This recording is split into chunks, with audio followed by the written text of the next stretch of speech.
차갑게 식어버린 앞꽃이 앞에서 할머니가 낮은 목소리로 말씀하셨습니다. 깎은 손톱은 절대로 아무데나 버리는 게 아니라고요. 그 말씀을 들은 건 어린 시절이었지만 등줄기를 타고 흐르던 서늘한 기운은 지금도 잊히지 않습니다.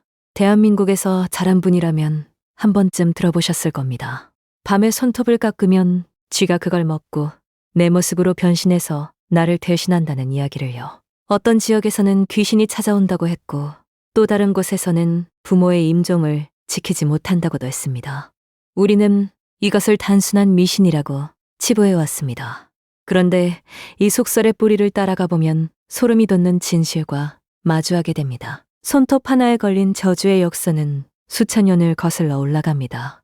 조선의 긴콜에서는 실제로 손톱과 머리카락을 이용한 끔찍한 저주가 벌어졌습니다. 오늘 이 이야기를 끝까지 들으시면 다시는 깎은 손톱을 아무데나 버리지 못하실 겁니다. 지금부터 토속신앙 속에 감춰진 저주법의 실체를 낱낱이 파헤쳐 보겠습니다. 영국의 인류학자 제임스 조지 프레이저는 그의 저서 황금가지에서 전 세계 주술의 원리를 두 가지로 정리했습니다. 첫 번째는 비슷한 것이 비슷한 결과를 만든다는 유감주술이고, 두 번째는 한번 접촉한 것은 분리된 뒤에도 서로 영향을 주고받는다는 접촉주술입니다.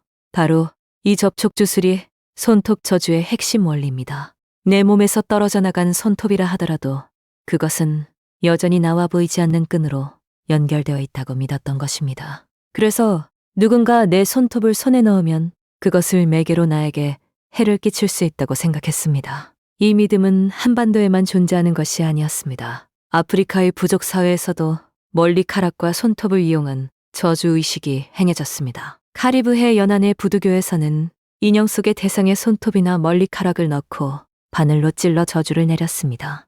남미 페루의 잉카 문명에서는 손톱의 영혼의 일부가 깃든다고 믿어 벽 속에 소중히 보관하기까지 했습니다. 터키와 아르메니아에서도 손톱을 교회 벽에 보관하며 영혼의 부활에 쓰인다고 여겼습니다. 동서양을 막론하고 인류는 손톱을 단순한 신체 부위가 아닌 영혼의 파편으로 인식해온 것입니다. 프레이저는 이것을 감염의 법칙이라 불렀는데 한번 접촉한 사물은 물리적으로 분리된 후에도 계속해서 서로 영향을 미친다는 원리입니다. 우리 조상들은 이 원리를 너무나 잘 알고 있었습니다. 효경에는 신체발부 수지부모라는 구절이 있습니다. 몸과 멀리털과 피부는 부모에게서 받은 것이니 감히 훼손하지 않는 것이 효도의 시작이라는 뜻입니다. 손톱 역시 부모에게서 받은 소중한 신체의 일부로 여겨졌습니다. 그래서 조선시대 사람들은 깎은 손톱과 발톱을 함부로 버리지 않고 모아두었다가 특정한 날에 불에 태우거나 깊이 묻었습니다. 어떤 이는 평생 동안 깎은 손톱을 봉투에 담아 보관했다가 죽을 때 관 속에 함께 넣어달라고 유언하기도 했습니다. 이것은 단순한 효심의 표현만이 아니었습니다. 자신의 손톱이 악의적인 누군가의 손에 들어가는 것을 막기 위한 절박한 자기방어이기도 했습니다. 한국민족문화 대백과 사전에 따르면 접촉주술은 사람의 털이나 손톱 발톱 등이 그 사람의 육신과 분리된 뒤에도 그 사람의 전체에 영향을 미친다고 믿는 것입니다. 도둑의 발자국에 마른 쑥을 놓고 불을 붙이면 도둑의 발이 썩는다고 믿었던 것도 같은 원리입니다. 이러한 접촉주술의 믿음은 민간에서만 머물지 않았습니다. 가장 은밀하고 가장 잔혹한 형태로 조선 군별의 한복판까지 파고들었습니다.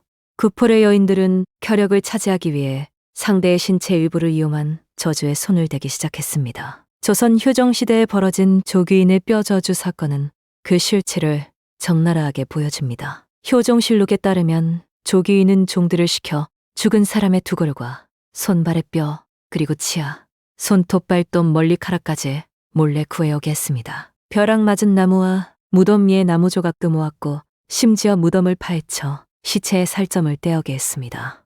시체에서 흘러나온 물을 적신솜과 마른 뼈를 갈아 만든 가루까지 저주에 동원되었습니다. 햇볕에 바짝 말린 닭과 개와 고양이와 쥐 등 저주에 필요한 것이라면 가리지 않고 모았다고 기록되어 있습니다.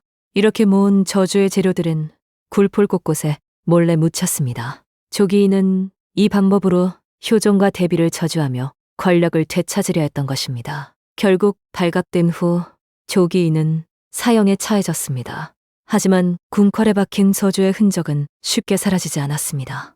효종은 수리도감이라는 특별기구를 설치하고 2000년이 넘는 승려를 동원해 3개월에 걸쳐 굴 전체의 저주물을 파내는 대공사를 벌여야 했습니다. 손톱 한 조각, 머리카락 한 올에 담긴 저주의 공포가 나라 전체를 뒤흔든 것입니다. 숙종시대에는 장희빈이 무녀를 동원해 인현왕후를 저주한 사건이 터졌습니다. 숙종실록에는 무녀 오래가 굿을 할 때마다 활과 화살을 차고 풍악을 울리며 저주의 화살을 쏘았다는 기록이 남아 있습니다. 장희빈은 인현왕후의 거처에 저주물을 묻는 방식으로 끊임없이 저주를 이어갔습니다. 이 밖에도 성종시대에는 왕비윤 씨가 비상이 든 저주 상자를 만들다 발각되어 결국 사약을 받았습니다. 중종시대에는 정체불명의 저주 편지가 굴 곳곳에 붙는 작서 사건이 벌어져 조정이 발칵 뒤집혔습니다. 광해군 시대에는 저주 사건을 밝히겠다며 무당 한 명을 잡아 고문하자 장안의 무당 이름이 줄줄이 나왔고 수많은 무당이 끌려와 목숨을 잃은 참극이 벌어졌습니다. 이 모든 사건의 공통점은 손톱과 머리카락과 뼈 같은 신체의 일부가 저주의 핵심 매개물로 사용되었다는 것입니다. 조선왕조 500년 동안 궁궐에서만 9건 이상의 대형 저주 사건이 기록으로 남아 있습니다. 대명률직해에는 저주로 타인을 살해하거나 이를 사주한 자는 처명에 처한다고 명시되어 있었습니다. 그만큼 저주는 국가가 나서서 단속해야 할 정도로 심각한 범죄였던 것입니다. 이것이 우리 할머니들이 깎은 손톱을 절대 함부로 버리지 말라고 신신당부하신 진짜 이유입니다. 여러분의 손톱은 지금 어디에 있습니까?